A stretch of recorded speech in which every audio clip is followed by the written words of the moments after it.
Bonjour et bienvenue à Coram Deo, l'émission qui porte un regard chrétien sur le monde. Mon nom est Pascal Deneau, je suis pasteur de l'Église réformée baptiste de Saint-Jérôme.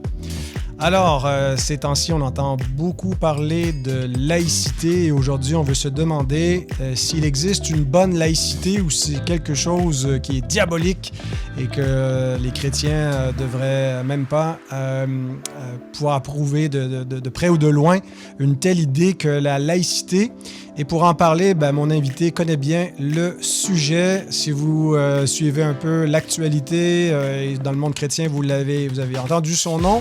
Alors, ça me fait plaisir de vous le présenter. Il s'agit de Corentin Messina, qui est à la fois pasteur de l'Église baptiste de Rock-Forest et représentant pour le réseau évangélique du Québec. Bonjour Corentin, bienvenue à Coram Deo. Salut, merci de me recevoir. Alors, ça fait très plaisir de t'accueillir au microphone, mais aussi de faire ta connaissance. J'ai l'impression de te connaître, comme je le dis, je te le disais avant de lancer l'émission. J'entends souvent ton nom et puis je vois tes apparitions un peu dans les médias québécois, beaucoup autour de cette question de la laïcité. Mais pour ceux qui ne te connaissent pas, qui suivent moins l'actualité, est-ce que tu peux te présenter, nous dire un peu tu es qui? Comme les chrétiens, quand ils se présentent, là, j'imagine qu'il faut décliner non seulement notre identité, mais comment notre nouvelle identité, comment on est venu à Christ, mais aussi nous expliquer un peu comment est venu ton intérêt avec cette question de la laïcité. Oui, volontiers. Corentin Messina. Donc, je suis pasteur, à l'Église baptiste évangélique de Sherbrooke, qui se trouve à Rock-Forest, et représentant au REC depuis quelques mois. Mon histoire, moi, je suis pas né dans une famille chrétienne. Je suis né en France, j'ai migré au Québec en 2008 avec ma famille quand j'étais enfant. À l'âge de 13 ans, j'ai découvert l'Évangile. Donc je dirais entre mes 13-14 ans, ça a vraiment été ce moment-là d'exposition à l'Évangile qui mène à la conversion puis à la nouvelle naissance. Et à mes 14 ans, je chantais déjà cette interpellation à la vocation pastorale. Donc ça m'a guidé dans mon cheminement. J'ai toujours été passionné de politique, d'histoire. Donc j'ai toujours eu un peu cette tension-là, même avec Dieu. Je suis appelé au ministère, Seigneur, mais la politique, c'est tellement passionnant. Même au cégep, j'étais impliqué dans un club politique, tout en étant leader jeunesse à mon église. Pour différentes circonstances, finalement, j'ai choisi de rester à Sherbrooke, la ville où j'étais installé avec ma famille. Et je suis allé étudier en sciences des religions, histoire, à Bishop's University. Durant ce temps-là, j'ai pris le relais du groupe jeunesse. Donc, je suis devenu responsable jeunesse et éventuellement pasteur des jeunes à l'église Acts 21 à Sherbrooke, pour Sherbrooke et Magog. M'occuper d'un groupe d'ados, mentorer plus d'une vingtaine de bénévoles, 80 ados par semaine environ. Quand même un gros groupe qu'on a vu grandir aussi à travers la Covid, tous ces défis-là de réflexion. J'ai fait également une maîtrise en théologie pratique au Presbyterian College de Montréal. Puis mon sujet était vraiment m'intéresser aux jeunes qui grandissent dans l'église. Je m'étais dit, il y a quand même un enjeu, c'est que si on regarde aux milléniaux, l'Institut Barna parlait que juste 1 sur 10 des milléniaux qui ont grandi dans l'église sont aujourd'hui des disciples de Jésus. Wow. Donc ça m'avait beaucoup marqué. Je m'étais dit, moi je suis génération Z, là, je suis né en 98, donc je suis tout début des Gen Z, les premiers prototypes, on va dire. Les derniers, ils ont 16-17 ans aujourd'hui. Et je m'étais dit, c'est pareil que ma génération, que ça va arriver.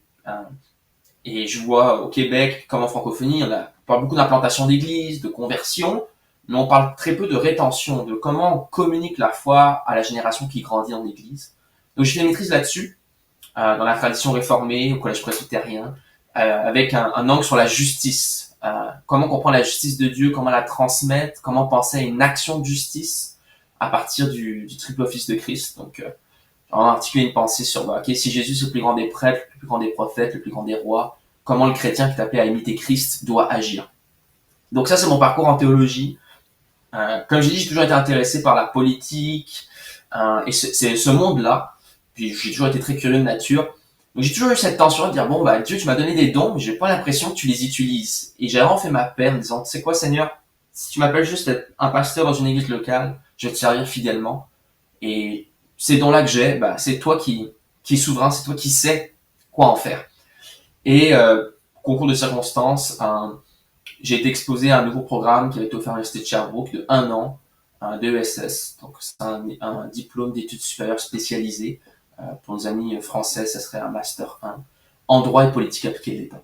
Donc, comment on fait des lois au Québec, tout le processus législatif, mais aussi judiciaire, si on veut contester des lois. Donc, j'ai fait un programme de 1 an là-dessus. D'ailleurs, sous la direction de Guillaume Rousseau, que si vous suivez l'actualité au Québec, vous savez qui c'est par rapport à la laïcité. Et c'est vraiment né de cette démarche-là. Moi, j'ai voulu étudier là-bas à cause justement que je savais que c'était Guillaume Rousseau qui gérait le programme. Où je me suis dit, bon, les chrétiens, on a cette tendance-là un peu parfois même à la victimisation, de se dire ah l'État est contre nous, ah ils ne comprennent pas, ils veulent nous faire taire pour l'Évangile. Mais moi, je me suis dit combien de ces gens-là connaissent des chrétiens et combien des chrétiens savent comment ils pensent, comment même comment le monde démocratique québécois fonctionne. Et donc, je me suis dit moi j'y vais, je saute dans le train. Et donc c'est ça mon parcours qui m'a amené aujourd'hui à être au REC, à être pasteur aussi. Ouais, je suis marié depuis 2 ans à Lana, puis les deux on est autant passionnés d'écriture et de politique et de théologie. Donc si vous tapez mon prénom, vous me trouverez dans le Devoir, mais elle vous la trouverez dans le Gazette et aussi dans le Devoir dernièrement. Elle avait écrit un article sur les femmes et la Bible en réponse un peu à ce qui s'était passé dans les reportages québécois sur les femmes et les évangéliques. Ouais, c'est ça. Sur nos tradwives à nous, nos soi-disant tradwives. Excellent, merci pour cette présentation.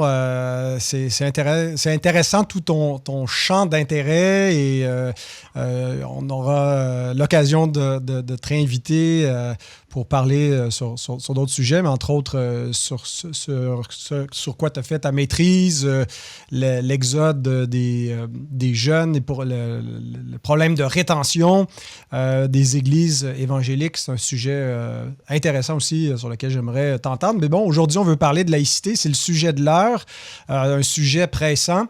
On est à peu près 1 mois au moment d'enregistrer l'émission avant sa sortie. On ne sait pas comment l'actualité va évoluer. Est-ce qu'entre-temps, il y aura eu un projet de loi qui est déposé?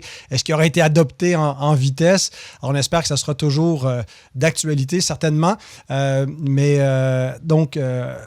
C'est un concept, la laïcité.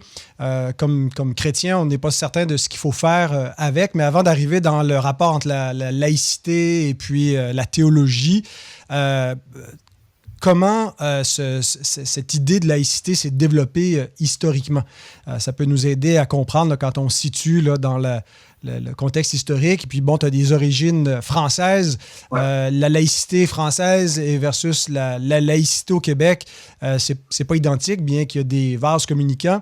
Alors, peut-être juste nous situer un peu historiquement sur ce concept-là. Yes. En premier lieu, le mot laïque, ça vient du XIIIe siècle. Ça désignait les gens qui ne faisaient pas partie du clergé. Donc, ça, c'est l'origine première du mot. C'est quand même important à en prendre conscience. Donc, ça vient du langage de l'époque féodale, du langage ecclésiastique catholique dans le Moyen-Âge, du catholique romain. Le mot laïcité au sens politique va apparaître vraiment plus tard, fin du 19e. On a des apparitions de la notion de laïcité un peu avec la Révolution française. Mais par exemple, la République française dit que la République est laïque et indivisible. Bon, ok, mais on ne définit pas mot pour mot c'est quoi laïque. Si vous regardez la République française, il y a des exceptions à cette laïcité-là, elle est contextuelle. Donc, on pourrait dire la laïcité française de la France du centre et la laïcité que plusieurs connaissent, mais si vous allez en Alsace, c'est un modèle différent où le clergé est encore financé par l'État. Et en Outre-mer, c'est autre chose. Donc la laïcité a différentes formes, on en a en Belgique, on en a en Suisse, en France, on pourrait même dire aux États-Unis, même si certains seraient surpris. Et l'évolution de ce mot-là, donc, en premier lieu, en fait, il faudrait plutôt parler de tolérance. Parce que la tolérance l'idée de tolérance religieuse va nous amener vers la laïcité, éventuellement. La tolérance religieuse, les premiers qui l'ont quand même argumenté, c'est les chrétiens, sous l'Empire romain. On peut penser à Tertullien, on peut penser à Lactantius, qui, les deux ont écrit pour justement une tolérance religieuse, et non une hégémonie religieuse qui écrase le croyant. Et leur but était vraiment d'écrire, de dire, écoutez, on est des citoyens romains et nous aussi on s'occupe bien de l'Empire.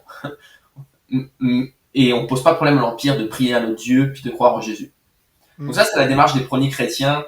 Éventuellement, c'est sûr, quand on regarde l'histoire du christianisme, là, des lots de tolérance et d'intolérance. On a aussi quand même, petit à petit, on voit de plus en plus de séparation des pouvoirs. L'Empire romain n'était pas habitué à ça. On peut voir avec Ambrose, ou Ambroise, là, dépendant comment on l'appelle, qui était le mentor d'Augustin. Lui, il va être plutôt pour l'intolérance, un peu religieuse envers les païens. Mais lui, il va déjà amener une séparation des pouvoirs, où, dans son vécu, il avait l'empereur Théodose, qui est le premier empereur qui a vraiment fait que le christianisme devienne la religion de l'Empire. C'est pas Constantin. Constantin est juste permis, rendu légal. Et Théodose va faire quelque chose d'inacceptable, et il est un chrétien, et Ambrose va lui refuser la communion. Et ça, pour plusieurs historiens, c'est une séparation des pouvoirs. C'est l'évêque, qui était l'évêque de Milan, en fait, vient de déclarer à l'empereur que s'il est empereur, il est un chrétien comme les autres. Donc on voit déjà un début de séparation du pouvoir spirituel et séculier, ou laïque, comme on peut l'appeler. Donc après, là, toute cette évolution-là dans l'histoire, mais avec la papauté aussi également, ce désir-là du pape qui veut être chef de l'Église et pas laisser l'Église sous les rois ou sous les empereurs. Tout ça, c'est les histoires de l'Occident, en fait, cette lutte-là de pouvoir. On voit également que la laïcité va prendre de plus en plus forme, oui, à l'arrivée de la modernité. On va dire c'est les humanistes. Qu'est-ce qu'on veut dire par humaniste? Au Québec, les gens savent pas tout de quoi ils parlent. Parce que Erasme était un humaniste, Luther a été formé comme humaniste, mais au Québec, quand les gens parlent d'humaniste, ils pensent à des gens athées. Donc, à faire attention, qu'est-ce qu'on veut dire par humaniste? Mais tout ce qui est humaniste, tout ce qui est ces idées des Lumières, aussi éventuellement la réforme protestante, va contribuer à l'évolution de la laïcité, en même temps que la centralisation des pouvoirs. En fait, ce qu'il faut pas oublier, c'est que la laïcité existe parce qu'on a des États-nations. Et des États-nations qui, petit à petit, ont voulu rappeler à l'Église qu'elle n'était pas plus puissante que l'État. Et c'est vraiment ça qui va amener à la laïcité. Puis on a les guerres de religion également. En France, faut pas oublier quand même, il y a une grosse minorité chrétienne. On avait même eu l'édit de Nantes, qui était une tolérance. Aujourd'hui, quand on parle de tolérance, on pense que c'était ça veut dire c'est ok, tu peux faire ce que tu veux, moi je fais ce que tu veux, puis moi je fais ce que je veux. La tolérance à l'époque de l'ancien régime français, c'est pas ça. La tolérance, c'est de se dire bon, tu déranges, mais c'est pas le bon moment pour se débarrasser de toi. Donc, temporairement, on va te tolérer. C'est ça qui est arrivé aux Huguenots. Donc, tous ces guerres de religion et autres vont amener à cette vision petit à petit de se dire il faut qu'on sépare l'État de l'Église. Et on le voit aux États-Unis aussi également. Il y a des colonies qui vont être avec une Église d'État. Et les baptistes, par exemple, vont être parmi les premiers à militer avec les Quakers, à militer pour une séparation des pouvoirs au Nouveau Monde, mais également en Angleterre un peu. Du côté français, c'est plus délicat. Cette idée-là vient un peu plus tard. On pourrait voir avec Voltaire, qui écrit un mot sur la tolérance suite à la mort d'un Huguenot. Je pense que c'est Jean Calas. Je suis pas sûr du nom. Voltaire était scandalisé qu'en fait c'était tout simplement de l'anti-protestantisme qui a eu lieu et la justice n'avait pas été rendue. Donc on a aussi John Locke. Tous ces gens-là ont influencé la laïcité qu'on connaît aujourd'hui. On a Rousseau également. Ce qui mène à des laïcités différentes et plurielles. C'est pas la même chose aux États-Unis qu'en France, qu'au Québec. Le Québec se trouve au carrefour un peu du monde des Amériques, du monde de l'Europe continentale. On a un mélange de droits civilistes, de droits common law en britannique. Donc la conception de la laïcité, dépendant à qui vous parlez au Québec, va être très différente. Puis ça représente très bien c'est quoi le Québec. Vraiment un carrefour entre ces deux mondes-là. En ce moment, la laïcité québécoise est quand même très influencée par la République française. Une vision d'un État fort, c'est lui qui est maître du terrain. Et non une coexistence de dialogue, pour l'instant. C'est un peu ça qui se passe par rapport à la laïcité québécoise. Et petit retour en arrière pour la laïcité française, le moment marquant, c'est 1905, avec la séparation vraiment de l'Église et de l'État, qui a été poussée par Aristide. D'ailleurs, la nouvelle bande dessinée qui est sortie sur lui, moi je l'ai précommandé, qui explique vraiment l'histoire justement qui va amener le rapport que lui va écrire, qui va amener à la séparation de l'Église et de l'État. Puis pour Aristide, c'était la possibilité d'avoir une liberté réciproque. C'est quand même intéressant. Et les Huguenots français qui sont restés en France étaient majoritairement en faveur de la laïcité. Pourquoi? Parce qu'ils savaient sinon c'était l'hégémonie de l'Église catholique. Mhm. En 1905, c'était des juifs, des anticléricaux et des protestants qui étaient pour. Donc c'est un peu ça l'environnement de la laïcité. Et dépendant de notre parcours, on connaît pas toute cette histoire qui est très plurielle, très diversifiée. Très intéressant. Merci, Corentin. On va revenir un peu plus tard sur la laïcité à la québécoise. Mais ce qu'on voit, c'est ça, c'est que finalement, ça a toujours été une espèce de jeu de négociation entre les deux pouvoirs, le spirituel et le temporel, pour reprendre là, les deux, le concept des deux épées de Gélase, qui représenteraient l'autorité de Christ sur la sphère temporelle et sur la sphère spirituelle. Lorsque Jésus, après sa résurrection, dit qu'il a reçu tout pouvoir dans le ciel et sur la terre. Psaume 2 aussi parle que les rois, les princes doivent embrasser le Fils. Alors, il y a toujours eu un peu un élan chez les chrétiens que l'Église ne doit pas juste rester cantonnée dans sa sphère, mais qu'elle doit embrasser toute la société. Donc, que la chrétienté, que le constantinisme, ou le principe d'établissement, où l'État établit l'Église, ou travaille main dans la main, ça n'a pas été une déviance ou un défaut, mais plutôt une caractéristique du christianisme biblique. Mais c'est venu aussi avec des excès, avec des violences, ou finalement... finalement, la laïcité est un petit peu ce qui a émergé de comment on répartit les pouvoirs, comment est-ce qu'on délimite ces deux sphères-là. Et puis, c'est une question qui demeure controversée aujourd'hui. Il n'y a pas un consensus chrétien, ni universel, ni protestant, ni évangélique, ni réformé sur la question de la laïcité. Je regarde, depuis que vous avez lancé le mouvement Québec libre de croire, une initiative là, qui veut promouvoir une laïcité avec laquelle les chrétiens seraient à l'aise, considéraient que c'est biblique. Mais il y a des réactions diverses. Il y a des chrétiens qui sont pour, qui le mettent de l'avant, qui disent oui, c'est l'approche qui est en harmonie avec ma foi, avec les données bibliques.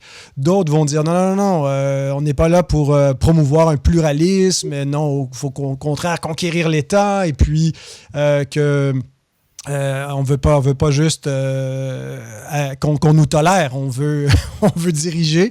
C'est Christ qui est Seigneur, qui est roi. D'autres vont dire non, mais si César veut nous tuer, qu'il nous tue. On n'est pas là pour militer, faire valoir nos droits, regarder les chrétiens ailleurs dans le monde qui ont pas de droits. Et notre combat est spirituel. Alors, il y a des avis partagés sur la question de la laïcité.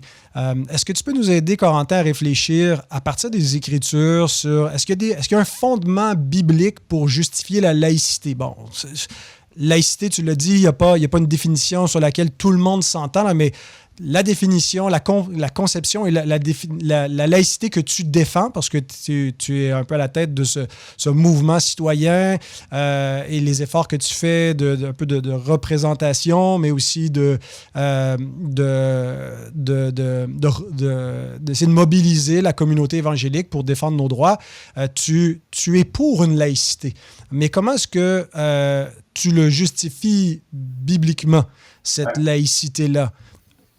Super. En premier, juste pour rectifier un petit truc, je suis pas, j'ai pas lancé Québec libre de croire, donc c'est une initiative citoyenne que le réseau évangélique, nous, on a été contacté et nous, on leur a dit qu'on allait supporter leur initiative. Donc ça vient pas de moi. Oui, j'ai supporté l'initiative, j'ai écrit même une lettre d'opinion là-dessus dans le Devoir avec Sam Parle, justement, puis Josiane, qui est celle qui a lancé Québec libre de croire. Et moi, ma réflexion vient, en premier lieu, c'est sûr que dépend d'où on vient. Pour moi, la chrétienté n'existe plus. Donc déjà, j'ai cet élément-là par rapport à ceux qui ont un avis contraire. Par rapport à la parole... Peut-être juste définir, parce que souvent, les gens utilisent le mot chrétienté encore aujourd'hui pour parler des chrétiens, mais juste expliquer qu'est-ce que tu dis en disant la chrétienté n'existe plus. C'est une civilisation où les points de référence à l'autorité qui influencent tous les espaces de la vie commune et privée, c'est une influence chrétienne. Donc c'est le référent à l'autorité, c'est le référent pour tous les aspects de la vie. Aujourd'hui, on est dans un monde on pourra parler plus tard, post-séculier. Puis ce qui est séculier, j'arrive pas à le dire, Le sécularisme. Merci. C'est pas de la laïcité non plus. Ça, c'est un phénomène sociologique où il y a un changement de référent d'autorité pour la vie privée et la vie publique dans une civilisation, dans une société. Donc, on vient de passer ça. On est dans le monde post-séculier, que je pourrais parler plus tard. Donc, pour moi, on n'est pas dans la chrétienté. Puis la preuve, vous demandez à des gens aujourd'hui dans la rue, est-ce que tu sais est-ce que l'être humain est bon? Tout le monde va te dire, ah, l'être humain, il est bon. Ça vient pas du tout d'influence chrétienne, ça. Avant, là, remontait peut-être 50 ans, 60 ans en arrière, vous auriez dit, est-ce que tu sais que tu as besoin d'être sauvé, que tu es un pécheur? La majorité des gens comprendraient ton langage. Aujourd'hui, le langage, rien. J'ai été pasteur jeunesse, je peux le dire, quand on faisait des camps, puis on avait des jeunes qui venaient pas de l'église. Alors là, c'était niet, il n'y avait rien du tout dans leur vision du monde. Donc, la vision du monde, elle est plus chrétienne. On peut rêver qu'elle l'est encore, on peut se dire, oui, mais la tel symbole, on fait encore Noël. Non. C'est des restants. Est-ce que ça veut dire que le christianisme est mort? Pas du tout. Est-ce que ça veut dire que la chrétienté ne reviendra pas? Je sais pas. Mais on est dans un contexte très différent, selon moi, que le contexte de la réforme, par exemple. Là, où je peux pas, c'est pas les mêmes points de référence d'autorité. Pour revenir sur la Bible, donc, sachant toutes ces choses-là, moi, je me disais, ok, bon, en tant que pasteur, en tant que chrétien, comment je dialogue avec cette laïcité-là? Et si je me dis que la chrétienté n'est plus, dans ce cas-là, moi, dans ma vision de la Bible, je me rattache un peu à ces Israélites à Juda, qui perd son autonomie et qui part en exil à Babylone. Dans une culture où le référent n'est pas la Bible, où le référent n'est pas Yahweh, où des idoles partout, où mon peuple est constamment sous attaque, entre guillemets, et à la merci d'une majorité écrasante, qui ne comprend pas, qui ne veut pas comprendre, parfois qui peut être allié, parfois qui peut être ennemi. Donc ça, pour moi, c'est le contexte actuel dans lequel l'Église se trouve. On est dans une Babylone, et le texte, moi, qui a vraiment guidé ma pratique pastorale, ça a été dans Jérémie 29, où justement on voit le prophète qui dit, cherchez le bien de la ville, ce fameux shalom-là, mais avant, qu'est-ce qu'il dit aussi? Il dit, construisez des maisons, faites des familles, soyez nombreux. Donc, mais il dit pas, soumettez le roi de Babylone à Yahweh nécessairement. Oui, on va voir avec Daniel, il va y avoir après des concours de circonstances, des dieux qui œuvrent dans l'histoire humaine, qui agit, mais le mot d'ordre a été quoi? A été construisez des communautés fortes et servez la ville dans laquelle vous êtes. Et je regarde dans le Nouveau Testament, Paul, quand il écrit à Timothée, je pense que c'est dans la première lettre à Timothée, où il parle de l'importance de prier pour les autorités. Et il dit qu'il faut prier pour les autorités, et qu'est-ce qu'il lui dit aussi également? Il dit, afin qu'on vive en paix, et parce que nous, on sait qu'on proclame le Christ qui est le médiateur pour tous les hommes.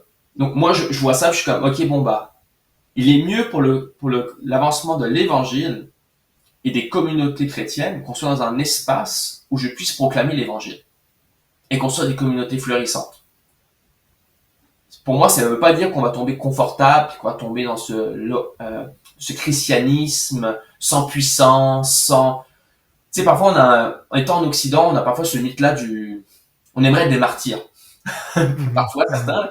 Et je pense que les chrétiens qui sont martyrisés, qui sont sous la persécution, nous diraient le contraire, qu'eux, ils aimeraient bien aussi avoir des droits et du respect de la part de leurs autorités. C'est pas l'enjeu. Sinon, si notre enjeu c'est d'être persécuté pour avoir une vraie foi, dans ce cas-là, on a une foi de circonstance. Ça marche pas. Est-ce que Dieu œuvre dans la persécution à 100%, mais Dieu œuvre aussi dans l'état de droit. Et donc, avec ces deux textes-là, moi, je suis arrivé de dire, la laïcité n'est pas réellement mon ennemi, tout dépendant c'est quoi son cadre. Car la laïcité, c'est... là, dernièrement, le gouvernement, ministre Robert, je disais que c'était une valeur québécoise. C'est là où je suis au total désaccord, ça ne peut pas être une valeur. C'est un principe juridique qui permet de fonctionner en société, ça encadre, c'est le terrain de jeu. Et selon moi, on peut, en tant que chrétien, pousser vers la laïcité de dialogue qui reconnaît le rôle des communautés religieuses. Oui, bien entendu, si on dit ça dans une société pluraliste, ça veut dire que les musulmans aussi, ils ont le droit, puis les témoins de Jéhovah aussi. Après, tout dépend de comment on se positionne. J'ai une position où Dernièrement, en me préparant, là, je relisais des écrits de certains baptistes justement aux États-Unis qui étaient pour la liberté de religion, qui combattaient contre les colonies, les États qui finançaient des églises de gouvernement. Et t'en as deux qui est Isaac Bacchus et l'autre c'est John Leland. Je sais plus c'est quel des deux, mais il disait que l'évangile peut pas être utilisé par la violence pour le faire avancer. Ce qu'il a juste besoin, c'est d'espace. C'est un peu ma mentalité, c'est-à-dire que je sais c'est quoi la vérité. Je sais quelle vérité transforme, et je sais que je vais la proclamer, que j'ai le droit ou pas. Mais si j'ai le droit, c'est quand même mieux. On va se le dire. Donc c'est un peu ça la posture. C'est aussi une posture de se dire, on va prier pour la paix, puis même si on perd tous nos privilèges et droits, on va continuer à prier pour les autorités. Mais on va continuer à proclamer l'évangile. Est-ce que ça veut dire qu'on doit dire, ah, ben, je suis d'accord avec telle moralité de l'État, telle moralité des lois qui passent? Pas du tout. Mais là, il faut se rappeler dans quel système on est. On est dans une démocratie libérale. On n'est pas dans une royauté absolue. Déjà là, on doit réfléchir puis contextualiser notre action chrétienne. Se dire, bon, ben, si je suis dans une démocratie, et les gens qui disent, ah ben moi j'aimerais ça, une meilleure moralité chrétienne, j'aimerais ça qu'on s'engage plus, bah, est-ce que tu t'engages dans la vie civique de la ville, dans la société? Et parce que si le chrétien se réfugie de la cité, et cherche pas le bien de la cité, le chrétien est dans ce cas-là juste vu comme un étranger de passage qui ne souhaite pas le bien. Alors que je crois qu'on est des étrangers. On a cette dynamique-là des citoyens des cieux, mais aussi citoyens terrestres. Mais on doit être des bons ambassadeurs. Ouais. C'est là que vient toute un peu la conception de l'action théologique. Excellent. Je te rejoins. Je suis un défenseur aussi de ce qu'on appelle la théologie des deux royaumes, qui voit les royaumes communs qui étaient en dehors d'Israël comme justement des royaumes communs qui n'ont pas un mandat sacré. Alors quand Israël est en dehors de sa terre sainte, qu'il vit en exil, il est appelé effectivement à chercher le bien de la ville, à continuer à servir son Dieu, à ne pas se compromettre dans l'idolâtrie, mais non pas à conquérir politiquement la cité où il a été exilé. Et c'est le modèle qui est donné aussi aux chrétiens dans la Nouvelle Alliance. Vous êtes des étrangers, des voyageurs, vous êtes des pèlerins. Alors, vous n'êtes pas nécessairement des conquérants, bien qu'il y ait une conquête spirituelle. Et je dirais que les reconstructionnistes, les théonomistes, ceux qui ont une vision ou qui n'adhèrent pas forcément à la théonomie, mais au principe d'établissement ou à l'idée que l'Église doit faire plus que simplement chercher sa liberté ou viser pour une sorte de pluralisme, parce que forcément, c'est un petit peu ça qui est comme défendu, là, l'idée que si l'État est neutre et puis nous donne la liberté de religion à nous, il la donne aussi aux musulmans, il la donne aux hérétiques, il la donne à tout le monde. Et puis là, on se trouve finalement, en quelque sorte, à défendre les intérêts des idoles, des faux dieux. Et là, c'est là où certains chrétiens ont un malaise. Et là, on nous retorquerait que oui, OK, quand on vit dans un contexte un peu de marginalisation, de persécution, on défend notre liberté, on défend nos droits, mais on doit viser plus loin que ça. Ce qu'on promeut, c'est pas tant le pluralisme ou la neutralité de l'État, mais c'est la sujétion de l'État et des autorités à Christ. Psaume 2, il faut que les princes embrassent le Fils. Jésus a reçu tout pouvoir sur la terre et dans le ciel. Alors, est-ce que tu as une réponse à ça? Est-ce que tu dis que finalement, notre agenda devrait être de pousser M. Legault et puis M. Carney à fléchir le genou devant Jésus-Christ et puis aligner l'agenda politique avec les intérêts du Fils de Dieu? C'est sûr que en tant que chrétien, on souhaite que toute personne connaisse le Christ. Donc, pourquoi je ne souhaiterais pas ça pour Carney ou Legault? Je pense qu'on a besoin d'une cohérence dans notre démarche. Donc, si on a cette attitude-là par rapport au droit, il faut qu'on l'applique sur beaucoup d'autres choses. Par exemple, le chrétien ne doit pas chercher à promouvoir l'exploitation puis l'injustice. Pourtant, plusieurs de ces gens-là vont aller au McDonald's. Puis vont manger un bon Big Mac ou autre. Puis, mais quand on y pense puis qu'on pousse les réflexions dans les extrêmes, un chrétien ne devrait pas aller manger au McDonald's parce que c'est de la surexploitation, c'est de la surconsommation. Donc, faut faire attention à tomber dans les extrêmes parce que si on tombe dans les extrêmes, faut être cohérent dans tout. C'est mon opinion un peu sur le sujet. Par contre, oui, il est vrai que on souhaite que tout le monde connaisse Christ, que tout genou fléchisse devant Jésus. Mais quelle attitude puis quelle manière tu vas le faire? C'est ça la question. Est-ce qu'on veut arriver un peu en mode bon bah je me lève, on ma chair, puis je te dis que tu dois te repentir, mais t'es à Babylone, t'es pas à la chrétienté. Puis les exemples qu'ils vont prendre, ces gens-là, c'est dans une chrétienté. Donc dans un monde où le référent d'autorité est déjà Christ. Donc exemple, je reprends Ambroise et Théodosius. Donc Théodose était chrétien. Ben, il se disait chrétien. Donc c'est normal qu'Ambrose pouvait le reprendre assez directement, beaucoup plus facilement que Tertullien, puis Lactantius qui parlait aux empereurs puis au gouvernement, où eux faisaient plutôt valoir rappeler le droit romain, rappeler le bien qu'ils faisaient eux à la cité. Oui, qui souhaitaient bien entendu que les gens se convertissent, mais ils n'étaient pas en train de dire là, attention. Enfin, donc là, cet élément-là, je pense qu'on oublie des choses. On a déjà sorti l'exemple de Clovis, mais Clovis s'est converti, déjà, pour remettre en question si c'était vraiment une conversion personnelle ou plutôt calcul politique. Mais même s'il n'était pas chrétien, avant sa conversion, l'environnement autour de lui l'était. Oui, il avait encore du paganisme et autres, mais ça reste que les pouvoirs, les élites étaient chrétiennes. Donc c'est normal que tous les royaumes barbares qui ont envahi l'Empire romain se sont christianisés. Aujourd'hui, est-ce que nos élites sont chrétiennes? Non. Nos universités sont le bras droit de tout ce qui est séculier. Il faut avancer la philosophie séculière. Donc cette idée que l'être humain est au centre, que l'être humain est bon, que la vérité est relative, ça c'est pas la laïcité, ça c'est l'âge séculier. Donc c'est un changement total de vision du monde.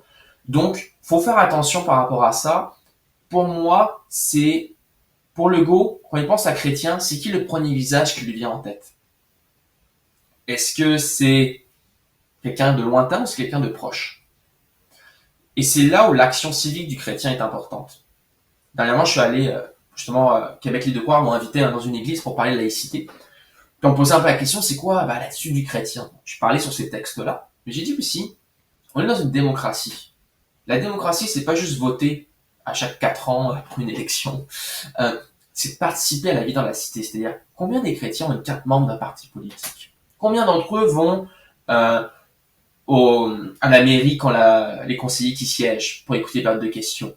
Combien d'entre eux vont dans les cocktails de la chambre de commerce pour connecter avec les gens? Pas dans un but de hey, convertis-toi, mais dans un but de dire je suis partenaire avec vous parce que je suis un étranger qui vit parmi vous et que je souhaite le bien de vous pour que moi aussi j'ai le bien. Mais ça, petit à petit, ça crée un pont, ça crée une relation et ça amène des gens à Christ, d'autres non, d'autres ça nous crée juste des alliés de circonstances, d'autres resteront toujours des adversaires. Mais ça serait ça mon encouragement à chaque chrétien, c'est de se dire je suis une lumière sur une montagne, je suis là pour éclairer, je suis un sel qui purifie, qui donne une saveur. Où est-ce que je me place? Parce qu'on est dans une démocratie libérale. Donc en théorie, on peut vraiment changer des choses. Mais il faut se mobiliser, il faut penser notre action correctement. Il faut pas agir comme si on était dans une royauté absolue. Donc ça serait un peu ça ma réponse là. C'est excellent. Non, c'est excellent. Et puis, je pense que on peut avoir des objectifs à long terme plus grands, mais je ne pense pas que que la chrétienté s'est établie parce que les chrétiens voulaient établir une chrétienté. Ils ne l'imaginaient même pas. Hein. C'est arrivé assez rapidement après que Constantin se soit converti. Mais l'idée, c'est que finalement, on prend les armes spirituelles. On prêche l'Évangile, on prie, on utilise des moyens de grâce. Et puis, quand il y a une majorité de la culture du peuple et de la nation qui se convertit à Christ, ben forcément que ça va avoir une incidence et une influence dans le monde politique, même s'il n'est pas proprement, c'est pas proprement des institutions chrétiennes. Alors qu'on réfléchit à toujours à la question de la laïcité, et puis on a un point de vue chrétien où on peut dégager une laïcité avec laquelle on peut être en accord, qui un fondement biblique. Il existe aussi une forme de laïcité qui est davantage la promotion du sécularisme ou d'un antichristianisme. Et en ce moment, on est un peu à une sorte de croisée des chemins là, au Québec. On parle de laïcité, mais vers quelle laïcité on va se diriger. Donc, je te combine la question 4 et 5 là, que je t'avais envoyée. Si tu peux nous aider à différencier la bonne de la mauvaise laïcité, puis en même temps réfléchir ça dans le contexte québécois. Là, vers quelle laïcité on se dirige en ce moment? Absolument. Je voulais juste revenir sur un truc que tu avais dit par rapport à Constantin. Puis Constantin, c'est pas un calcul politique. À l'époque, qui s'est converti, les chrétiens n'étaient pas encore la majorité. C'est des communautés chrétiennes fortes qui ont influencé puis créé la chrétienté, comme tu as dit, sans calcul nécessairement. Ça s'est créé parce que c'était des lieux d'apprentissage, c'était des lieux d'influence, c'était des lieux où des gens avaient une place. C'est dans les églises et dans les cathédrales que les écoles sont nées. Donc, les écoles comme on connaît plus aujourd'hui. Donc, c'est ça aussi qui a façonné cette chrétienté-là. Pour revenir à ta question, qui est de est-ce que quelle laïcité choisir? C'est vers où qu'on s'en va au Québec. Moi, je prône une laïcité de reconnaissance, c'est-à-dire c'est une laïcité qui n'est pas aveugle. En ce moment, la loi 21, le projet de loi 21, qui est la loi sur la laïcité de l'État, est une loi aveugle. Ce que je veux dire par là, c'est une loi qui n'est pas pensée en dialogue avec les religieux, les communautés religieuses sur le territoire québécois. Donc, même certains Québécois, j'appelle ça, ils ont un traumatisme religieux, certaines générations, les plus jeunes moins, mais qui fait qu'on aveugle l'action de l'État face à la laïcité, où il se dit, si vous lisez le rapport Rousseau-Pelchat, il dit même qu'il faudrait qu'il n'y ait aucune interaction, presque. Indirectement. Il dit pas ça directement, mais quand on lit l'ensemble, c'est presque, au final, j'ai plus trop le droit d'interagir avec les religieux. Ça crée une laïcité aveugle. Pour moi, c'est de la mauvaise gestion. Parce qu'ils vont rester sur le territoire. Donc là, l'État décide qu'il sera aveugle sur le fait religieux. Donc, dans 40 ans, il va avoir des problèmes. Parce que les communautés religieuses vont continuer, mais elles vont se sentir alignées à l'État québécois. Comme si le contrat social était rompu entre les gens de foi et l'État. Une laïcité de reconnaissance, c'est quoi? Une laïcité de reconnaissance, c'est une laïcité qui définit un cadre d'action, qui dit, OK, pour le vivre ensemble, pour le bien commun, on va avoir des règles où, oui, certaines libertés vont peut-être être un peu plus restreintes, mais l'État va pas se mêler du religieux. Le religieux va pas faire de l'entrisme religieux dans l'État, mais il va y avoir un dialogue où on est appelé parfois à être partenaire pour le bien commun de la ville. Exemple, lutter contre l'itinérance. Les écoles qui ont besoin de financement, qui ont besoin d'aide pour des enfants qui ont besoin de nourriture ou qui ont besoin de sacs à dos pour l'école. Que ça serait pas mal vu qu'un fonctionnaire fasse un partenariat avec une église pour avoir des sacs cadeaux. Et juste un exemple comme ça. Ça, c'est une laïcité de reconnaissance. C'est une laïcité qui se dit, le fait religieux ne nous fait pas peur, parce qu'on sait que c'est gagnant-gagnant pour tous les deux. De se dire, on a un terrain neutre, la vraie neutralité n'existe pas. Donc, dans la laïcité, il faut définir c'est quoi la laïcité québécoise. Est-ce que c'est de l'athéisme? Parce que parfois, quand on entend parler de certains, c'est de l'athéisme. Ou c'est plutôt ce désir un peu, du catho-humanisme, un peu d'influence, qui quand même restant encore dans la culture québécoise. Il y a plusieurs éléments à définir dans c'est quoi la laïcité que le Québec va se choisir à long terme. Mais une laïcité de reconnaissance, c'est vraiment ça, c'est se dire, l'État reconnaît que les communautés religieuses peuvent être partenaires avec lui sans le mettre en danger. Et vice versa. Alors qu'une laïcité aveugle voit tout fait religieux comme un danger. Mais si c'est ça, pour moi, c'est un manquement démocratique, parce qu'un député qui représente pas ses citoyens et des groupes de citoyens, il n'accomplit pas sa représentation. Puis à ça, on peut voir que même aujourd'hui, c'est le cas. Il y a des députés qui n'osent pas interagir avec des pasteurs ou à des événements faits par des communautés de foi. Je trouve ça dommage. Mais aussi, le député oublie que les églises, c'est des gens qui votent. Et tout ce qu'on a fait en ce moment avec le REC, envoyer une lettre aux députés, la campagne Québec libre de croire, c'est de rappeler qu'on est dans une démocratie. On va pas faire de la partisanerie politique, mais l'an prochain, il y a une élection. Et je vous garantis, moi, quand je vais aller voter, je vais me souvenir des discours des partis politiques sur la laïcité. Donc, cet élément-là leur fait réaliser, et comme eux, ils croient dans leur imaginaire social que les chrétiens, c'est fini, ils croient que c'est des églises vides, il est bon qu'ils soient conscientisés que les églises protestantes évangéliques sont sur le territoire québécois, sont en santé, sont nombreuses, et réellement peuvent faire changer quelqu'un de perdant à gagnant dans une élection. Là. Puis si tu regardes chaque année, chaque élection, parfois certains gagnent par quelques centaines de votes de différents. Même les associations de groupes politiques sont moins nombreux que les membres dans les églises dans la circonscription dans laquelle ils sont. Donc, il y a cet aspect-là que eux ne réalisent pas et que nous, chrétiens, on réalise pas le poids réel qu'on peut avoir même en étant minoritaire, même en étant 3,5 à 5% de la population québécoise aujourd'hui. Donc, c'est ça une laïcité de reconnaissance, c'est de réaliser qu'on peut être partenaire sans mettre en danger l'État et sans que l'État nous mette en danger. Moi, c'est ce que je prône. Est-ce que c'est facile? Est-ce que c'est difficile à mettre en place? C'est difficile à mettre en place. Ça demande en premier lieu, que le mot évangélique ne fasse plus peur aux Québécois et que le mot laïcité n'appartient pas aux humanistes athées. Et la réalité, c'est qu'en ce moment au Québec, il appartient à ces gens-là. Et ils disent tout ce qu'ils veulent avec ce mot. C'est un mot fourre-tout. Et après, ça amène des chrétiens, comme certains avec qui j'ai dialogué, qui critiquaient notre posture, à rejeter totalement l'idée de laïcité. Mais dans tous les cas, elle va arriver la laïcité. Que tu veuilles ou non, elle va tomber sur toi. Donc la question, c'est pas est-ce qu'elle va arriver. La question, c'est quelle forme elle va prendre. Et c'est là notre action. C'est une action en fait réaliste face aux faits sociologiques dans lesquels on vit. Ouais. Tu nous aides à comprendre en ce moment là, les préoccupations du point de vue des chrétiens. Aide-nous à comprendre comment le gouvernement, comment, entre autres, ce rapport Rousseau-Pelchat, c'est quoi son point de vue sur la problématique? Pourquoi faire une loi 21 en ce moment? C'est quoi les enjeux et comment le gouvernement est susceptible là, de voir le problème religieux, là, entre guillemets? Ouais. Mais c'est sûr que pour le rapport Rousseau-Pelchat, il se voit comme une continuité de la Révolution tranquille. Donc là, le mythe de la Grande Noirceur, le mythe de la Révolution tranquille, qui est très présent. On pourra faire un autre podcast entier sur ce mythe-là, si on veut. Mais donc pour eux, c'est comme l'ordre naturel des choses. C'est que le Québec se définit comme le fait français. Avant, c'était le fait catholique, il est plus présent. Se dire, les Québécois ont décidé qu'ils voulaient plus de religion, plus de religieux dans le gouvernement. Donc, ils se disent, c'est la laïcité qui va être notre deuxième trait identitaire. Donc, c'est un peu ça leur démarche, leur vision. Il y a une incompréhension du fait religieux total. Lire le rapport, on voit bien, il n'y a pas que des choses mauvaises dans le rapport, mais le narratif est déjà trompeur. Et donc, va impacter toute la méthodologie, la façon de s'exprimer, car il voit déjà le fait religieux comme une menace envers le droit des femmes, envers les minorités, envers l'État québécois.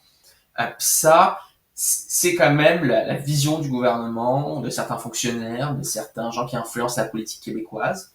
Il y a aussi la peur de l'islam, on va se le dire. Eux vont vous dire que non. Mais la réalité, c'est une peur. Puis on peut la qualifier de légitime ou non. Peu importe, c'est un des objectifs. C'est pour ça que je dis que les chrétiens évangéliques, on n'est pas vraiment nos collimateurs. Peut-être on va parler dans certains rapports à cause de certains frères et sœurs qui étaient trop zélés, qui ont fait des erreurs de mise en action. Mais ça reste principalement une réaction face aux problématiques religieuses avec un groupe religieux que le Québec n'est pas habitué avec. Car un chrétien, on ne le voit pas. Alors qu'un sikh, un musulman, on le voit dans l'espace public. Donc, cet aspect-là qu'il faut surtout pas oublier, qui est très très fort. Là, après, c'est sûr, le cas de Bedford, là, d'autres endroits, là, des rapports, quand même, ils se basent pas sur juste leur opinion. Il y a des faits qui montrent qu'il y a eu des endroits où il y a eu des abus religieux. Sauf que nous, ce qu'on veut amener comme réalisation à l'État québécois, c'est qu'il y a des choses qu'il enseigne dans les écoles en ce moment, et même dans sa vision, qui sont des visions religieuses du monde. Et ces visions religieuses du monde-là, même si elles n'ont pas un livre sacré ou un dieu, sont religieux. Et que s'ils disent qu'ils sont réellement neutres, va falloir qu'ils réalisent que la laïcité doit englober toute forme de dogmatisme moral. Parce que sinon, moi, en tant que chrétien, je suis perdant. J'envoie mon enfant à l'école publique, mais il va se faire endoctriner dans tout ce qui est séculier dans la vision du monde. Pour moi, c'est perdant. Soit tu me dis que la laïcité, c'est réellement ça, mais ne me mens pas. C'est pour ça que dans la dernière sortie qu'on a fait dans le Devoir, je le mentionne bien qu'on dit que la laïcité est neutre, l'État québécois est neutre, pourtant il a financé un groupe humaniste athée. Donc si c'est ça, je ne veux pas de cette laïcité-là, puis je vais être le premier adversaire de celle-là. Mais on n'est pas encore dans une lutte d'être pour ou contre. On est dans une lutte de savoir qu'est-ce qu'on va définir. Ouais. Donc c'est ça l'enjeu réel. Et je trouve que oui, il y a des gens de mauvaise foi, mais il y a beaucoup d'ignorance. Le Québec est analphabétique niveau religieux. C'est un analphabète. Donc, il va penser à tous les préjugés. C'est même pour le droit des votes des femmes, il va dire que bon, l'Église était contre. Oui, l'Église catholique, certains groupes d'églises ont été contre. Mais le premier endroit où les femmes avaient le droit de vote, c'est dans l'Église. Dans certaines églises baptistes et presbytériennes. Ah, bah, les suffragettes, elles sont pas nées comme ça. Hein. Ça vient qu'elles avaient le droit de voter quelque part avant. Donc, ça, personne ne le sait au Québec. Donc, il y a tout un travail d'éducation même du chrétien lui-même, et après du chrétien envers les autres. Et ça, je pense que c'est le premier cheval de bataille qu'on doit faire, c'est l'éducation autour de nous pour être capable de construire une laïcité de reconnaissance. Si on le fait pas, on va avoir une laïcité aveugle, on va survivre, on va s'y adapter. Moi, ça me fait pas peur. Ça va être plus difficile, ça va être plus frustrant, mais c'est sûr, par contre, qu'on pourra pas dire qu'on sera en faveur de cette laïcité-là. Mm-hmm. Mm-hmm. Merci, Corentin, pour ces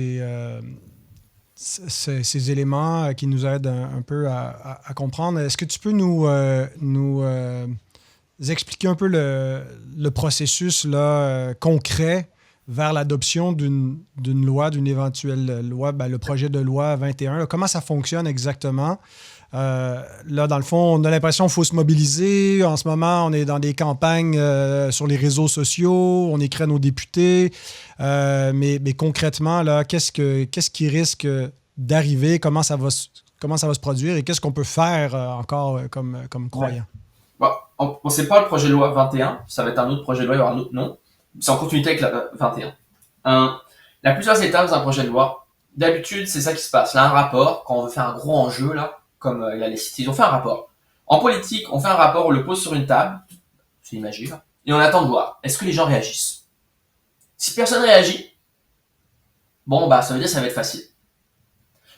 Donc, est-ce que tout ce qui est dans le rapport, ils pensaient l'utiliser? Peut-être que oui, peut-être que pas. C'est pas l'enjeu. C'est pour ça qu'on s'est mobilisé avec le REC. On a dit à toutes les associations chrétiennes, hey, passez de moi tout le monde. Il faut qu'on leur fasse comprendre qu'on veut pas ces recommandations-là. Ça s'appelle la game politique dans une société démocratique. Donc, en premier là ça. Après, il va y avoir une préparation. En fait, il y a déjà une préparation. Ils ont probablement déjà écrit une bonne partie de leur projet de loi. Et ils vont déposer le projet de loi. Il va être lu. Donc, il a été déposé officiellement à l'Assemblée. Ils vont le lire. Il va recevoir un numéro. Projet de loi X. Il va y avoir la première lecture.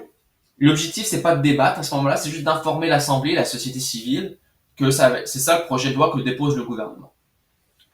Après, on va avoir une deuxième lecture plutôt de principe, où là, on va débattre les principes, pas les détails de la loi.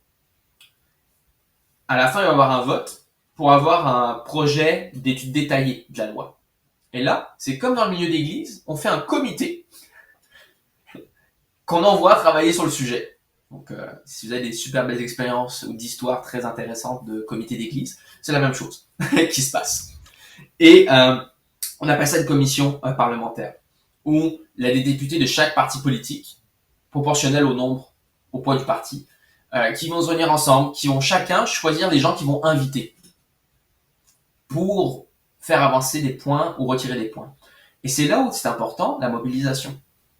Parce que si on se mobilise pas, si on n'écrit pas à nos députés, si on n'écrit pas dans les lettres d'opinion, si on participe pas à Québec Libre de Croix sur les réseaux sociaux, on se fera pas inviter en commission parlementaire.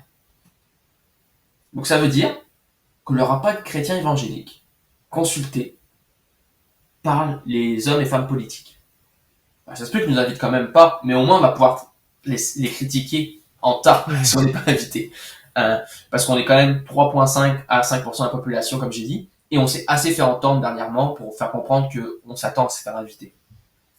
Ils ont été des experts, c'est plutôt leurs invités, on parle ensemble, ils vont modifier le texte de loi, et après ils vont faire un rapport, il va y avoir une troisième lecture, débat, et éventuellement il va y avoir le vote et une sanction royale qui va permettre que maintenant la loi va être appliquée soit immédiatement, soit avec un délai.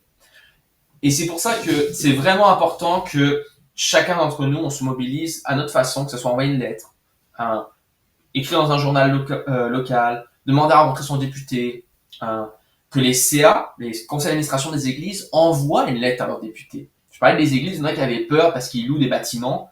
Je leur disais, mais c'est parce que dans tous les cas, là, si t'écris pas la lettre, les églises qui louent au public en ce moment sont les plus à risque avec peu importe le projet de loi. Donc si vous louez dans un lieu public, là, en ce moment, vous êtes le plus à risque de disparaître. En premier lieu, avant les églises qui ont un bâtiment.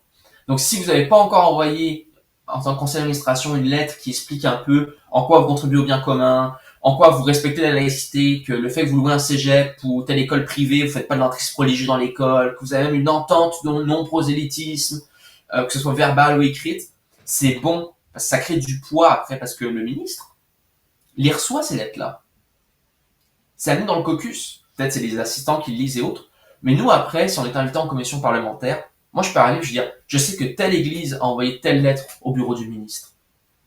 Qu'est-ce que le ministre a à dire là-dessus? Vous voyez, il y a tout ce dialogue-là qu'on peut créer, mais si on se mobilise pas, si on se dit non, on est prêt à souffrir, ou je veux pas parce que j'aime pas le mot laïcité, on va être juste des très gros perdants dans l'exercice démocratique. Qu'on soit d'accord ou pas avec le slogan. Le slogan, ça s'appelle du jeu politique. C'est attirer l'attention, ça crée des clics. On veut une vraie laïcité. C'est quoi une vraie laïcité? Une vraie laïcité selon nous, mais c'est peut-être pas une vraie laïcité pour un autre. Mais c'est pas ça l'enjeu, en fait.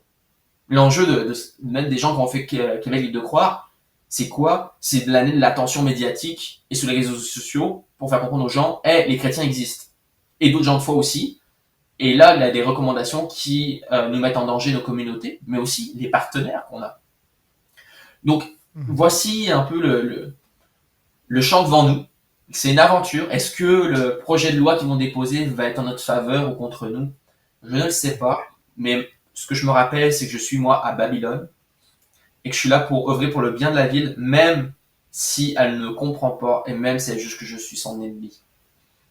Je vais continuer à prier pour les autorités. Je vais continuer à proclamer l'évangile, même si on me l'interdit. Je veux dire, ma première loyauté est envers Christ. Je vais continuer à prier, même si on m'interdit de prier.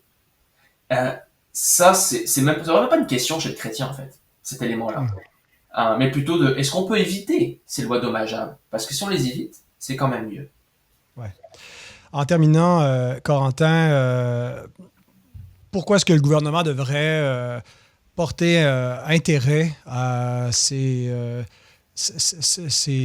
défense-là, nos intérêts, en fait, on prêche pour notre paroisse, là, mais comment est-ce qu'on peut convaincre quelqu'un qui n'a pas les intérêts de l'Église à cœur, qui n'a pas les intérêts de Christ à cœur, qui devrait prendre nos intérêts malgré tout, parce que c'est dans son intérêt. Mais donc, du point de vue de beaucoup de gens, on est juste là un peu comme des parasites dans le système, où on reçoit des exemptions fiscales, où le gouvernement indirectement finance de la religion et peut peut-être même financer le terrorisme, ou la droite américaine, parce que nos dons sont retournés ensuite vers des ministères américains. C'est un petit peu comme le dossier que la presse là, sortait il y a quelque temps. Sur pourquoi le gouvernement devrait nous taxer et nous enlever ces exemptions-là. Alors, peux-tu juste, en terminant, rappeler c'est quoi, finalement, l'intérêt du gouvernement? Ouais. Ben, l'intérêt, c'est qu'on est dans une démocratie. On va rester. Et sociologiquement parlant, je suis prêt à parier qu'on va grandir. Que ce soit par l'immigration, par les naissances, les communautés religieuses. Parce que la majorité des immigrants qui arrivent au Québec ont une foi. Les familles religieuses, qu'on le veuille ou non, même si on n'enseigne pas ça à l'église de faire des enfants, font plus d'enfants. Pourquoi? Il y a une cohésion sociale, un groupe d'entraide plus grand, c'est bien vu d'avoir une famille, c'est pas mal vu. On encourage, oui, la carrière, mais la famille. Donc, d'un point de vue juste logique, dans 30 ans, 40 ans, le Québec aura un problème. S'il y a une laïcité aveugle, il va y avoir un problème avec des communautés religieuses qui vont s'être senties aliénées du pouvoir et de la place publique. Et on va arriver à une impasse parce que quand même on est dans une démocratie, la démographie va avoir changé. Donc, c'est un discours qui peut faire peur, surtout si tu fais un reel de ce que je viens de dire pour certains, mais ça reste un fait. La religion qui est en plus grande croissance dans le monde, c'est les évangéliques. C'est pas l'islam, c'est les évangéliques. On parle de conversion puis de naissance. Donc, le Québec doit pas oublier qu'il vit dans un monde mondialisé et pas juste au Québec. Et même s'il pense juste au Québec, ces gens-là vont rester puis vont continuer à grandir. Donc, pour le bien commun de tous, on doit avoir une laïcité de reconnaissance et de dialogue. Car si on doit avoir une laïcité aveugle, dans ce cas-là, le plus gros perdant, c'est pas les chrétiens. Ça va être l'État québécois, parce qu'en ayant créé un climat d'intolérance, je serais surpris que dans 30 ans, ces communautés-là soient des partisans de l'intolérance. Et c'est pas une menace, c'est juste une réalité historique quand on regarde comment d'autres empires, d'autres royaumes, d'autres États se sont comportés avec des groupes minoritaires. Et on a tout à gagner à construire cette laïcité-là de reconnaissance. Donc moi, c'est ça un peu mon cri de cœur envers la société québécoise, c'est de se dire, faites pas une erreur qu'on va tous regretter dans 40 ans. Sauf que très peu pensent sur 40 ans. Mmh. Ouais. Excellent. Merci beaucoup, Corentin, pour ta présence aujourd'hui à Coram Deo. Merci pour toutes tes démarches et la mobilisation que tu fais pour les évangéliques au Québec. On va te revoir prochainement, j'en suis certain. Super, merci de l'invitation. Sur la montagne, j'entends crier un vieux débat qui va trancher. Est-ce le ciel ou bien l'État qui tient les clés de nos combats? Qui est roi? Qui est roi? Jésus, Mahomet ou François? Les cloches sonnent, les voix s'élèvent, mais le vent porte nos rêves.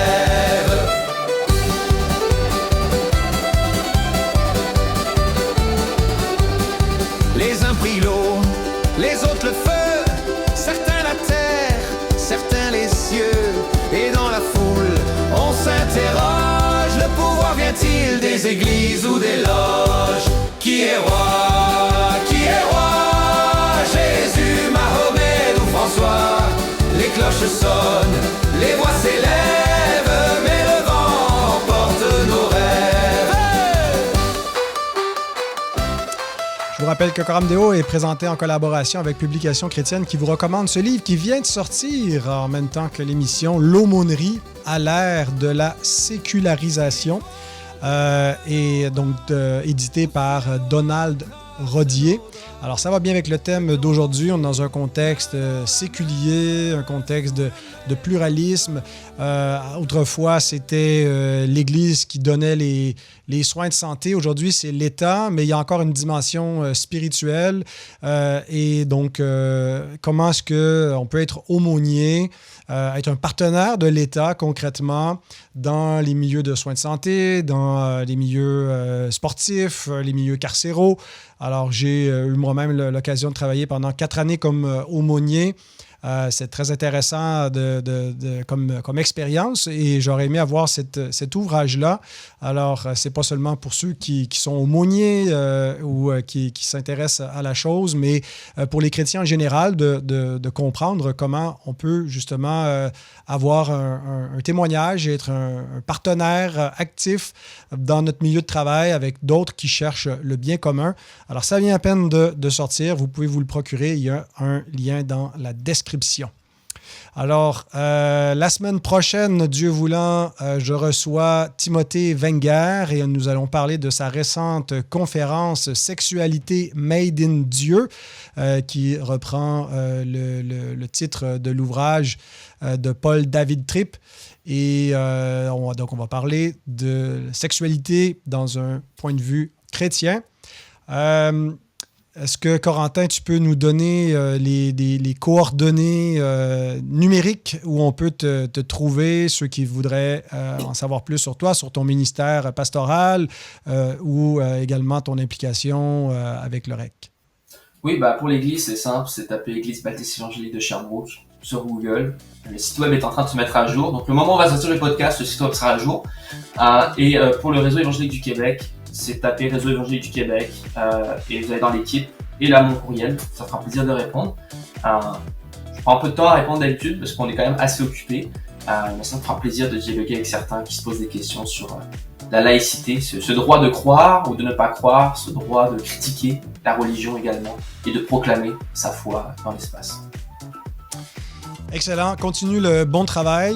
Merci, chers auditeurs, d'avoir été des nôtres. Merci pour ceux qui soutiennent le travail. Vous pouvez faire un don en canadien ou en euros qui est déductible d'impôt pour l'instant. On va voir. Et puis, donc, on se retrouve très bientôt. Que Dieu vous bénisse.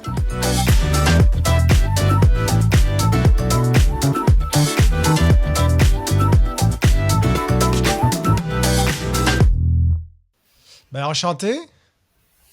Pareil, enchanté. Merci de me recevoir.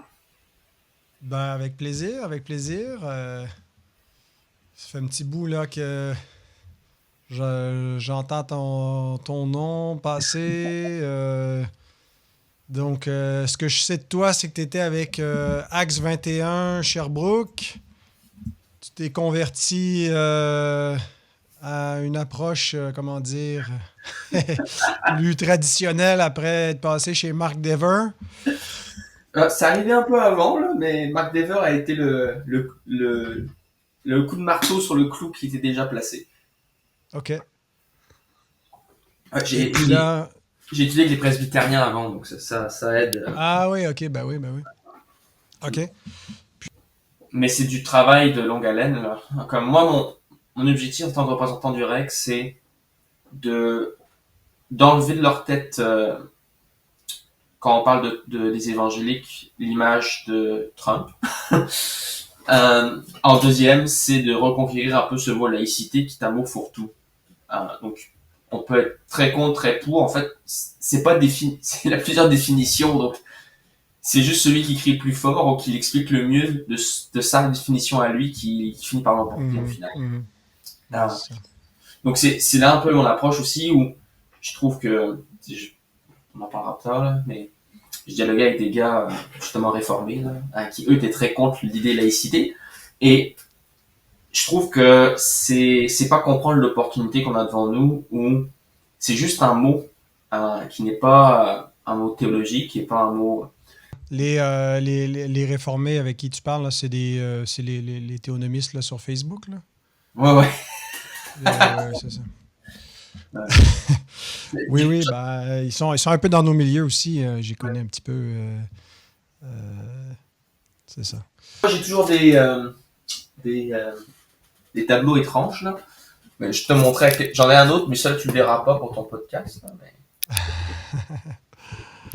Donc, là, c'est les communistes. Ouais, c'est marqué Welcome to the party. Donc t'as Mao qui est un DJ, puis t'as les autres qui dansent. Là. Parce qu'ils sont en enfer, c'est ça? Je pense, ouais, on pourra dire ça.